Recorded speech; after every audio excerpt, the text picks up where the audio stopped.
My name is Susan Taylor, and I'll be the administrator facilitator for this meeting today. I would like each of you to introduce yourselves. I'm also going to pass around the sign-in sheet, and if you could just sign up as we're doing the introductions. So, Jill, would you like to start? Yes, my name is Jill Smith. I'm Sally's mom.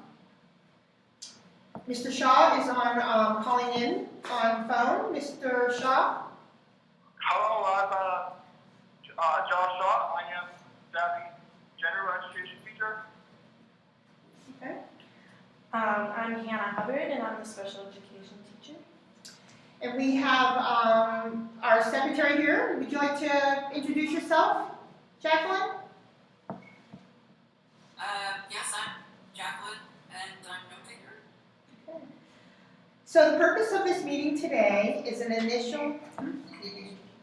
Oh, I did at the very beginning. I'm sorry, what was your name again? My name is Mrs. Taylor. Mrs. Taylor. Yes. That's fine, thank you. Susan Taylor.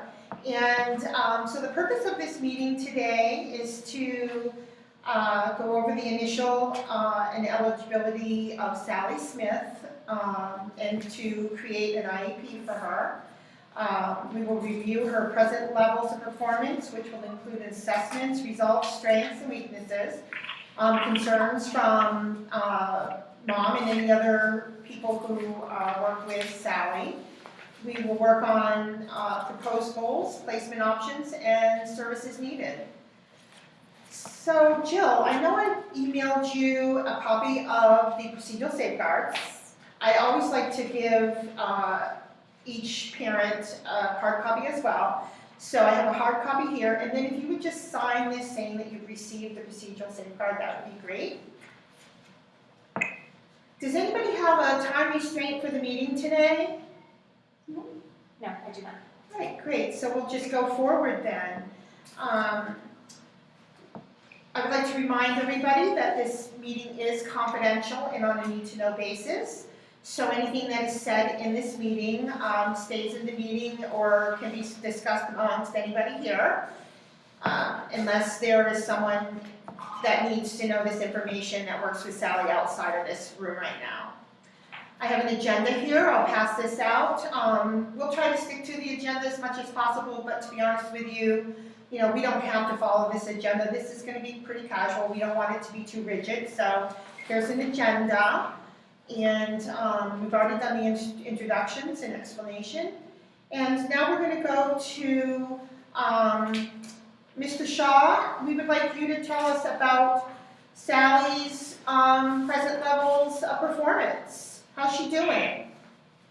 Yeah, I refer to Sally to special education services because I noticed in class that she had trouble with reading comprehension and with the reading, with the academic comprehension. I noticed that in math she had a hard time with addition and subtraction, as well as having the concept of place value. And so because of that, I started wondering if Sally could benefit from special education services, and I referred to her for those and to have testing to see if she qualified for services.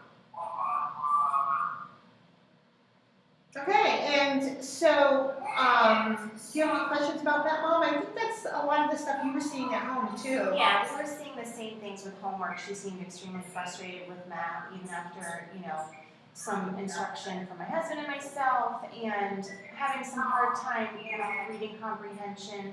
And not only that, we noticed some issues with multi-step directions, which I think I'm assuming relates back to the comprehension. So that's kind of where we see things. Okay. So we also did some more formal assessments with Ms. Hubbard, who is our special ed teacher here. So Hannah, do you want to tell us what the results are of the formal assessments? Absolutely. On the basic reading, she received a 74, which that is considered below average. A total reading of 67, low. Reading comprehension and fluency, 61, low. Early reading skills, 70, below average.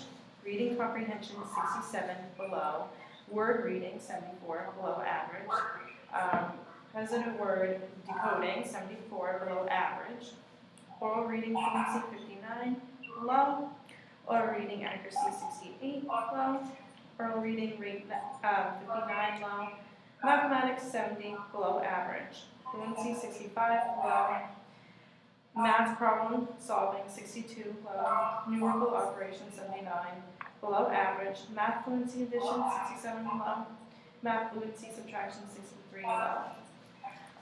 Is there any questions?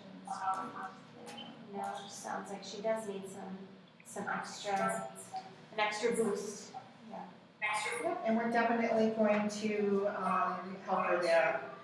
So at this point, we should talk about what goals we might have for Sally, what we'd start on to begin with, get her started, you know, on that track to meeting grade level.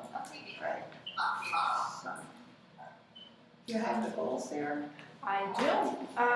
We want Sally to focus on a topic and respond to questions suggested from peers and add details to strengthen writing. That's goal number 1. Another goal is we want her to focus on a first grade level with passages of accuracy and fluency comprehension. The third one is we want Sally to know how to apply first grade phonics and word analysis skills by decoding words. And So- last but not least, given directions, instruction in math, she will understand place value in the hundreds place. Great, so what we'll do is we will crosswalk that to our Common Core standards. And that will all be in the IEP, you'll see that all written out. If you have any questions, of course, you can always contact any one of us and we can, you know, once you've seen the IEP, you'll have to sign it and everything anyway. So do we think that Sally needs some specially designed instruction? I think that probably will be appropriate, and I think you and I talked a little bit about this before. Can you tell us what your ideas were for Sally's needs on specially designed instruction? Well, we wanted her to have extended time, small group, and just check for understanding. Oh, and for reading, we want her to pull her out for 5 times per week for 280 minutes. For writing, we want to pull her out 5 times a week for 235 minutes. Is there any questions? And how soon would that start? Is that something that we can start immediately, or do we have to wait till next school year, or, I mean? That can take place directly after that. Oh, wonderful. Yeah, and we just need you to look, once you get it written out, we need you to look it over, Okay. to make sure that you agree with everything that we write up in the IEP. Okay. And then you will sign that, but in the meantime, we can get the ball rolling. We're not gonna wait for that, and this will get out to you in the next couple of days. Perfect.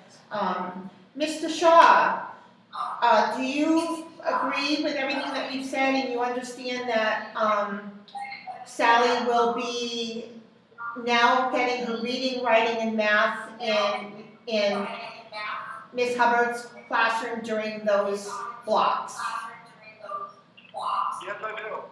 Okay, and, all right, and you, what do you think? Do you think that that's good? Do you think there's anything more? I'll say that we're there, that is good for Sally. Okay? All right.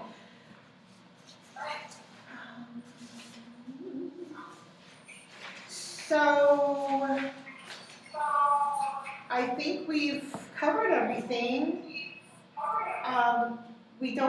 So we've talked about related services. She doesn't have any medical issues that we need to talk about, or any hearing impairments or anything like that. So we don't need to discuss anything like that. So I think we're okay with everything unless you have some more questions. So I do have a question. So will she now be in a special ed classroom full time, or will she get these services in her classroom? I'm not really sure how that works. Okay. So she will not be in special ed full-time. She will still attend her other classes in general ed. She will be pulled out for her reading, her writing, and her math for those blocks only. So that's about 14 or 15% of her school time. She will be in Miss Hubbard's class. The rest of the time she'll be in the general ed with the rest of the students that she normally is with. In Miss Hubbard's classroom, it's a smaller group, so it would be easier for her to concentrate. So that's why we think we're gonna have her come out of the general ed classroom in those blocks. That sounds great. Is that? Yeah. All right. Okay. Anything else? Anything else? All right. Well, thank you all for coming, and we're Nice meeting you. gonna work with Sally. It's So gonna much. be great. Thank you so much. Okay. Thank you, Josh. You want to turn that off?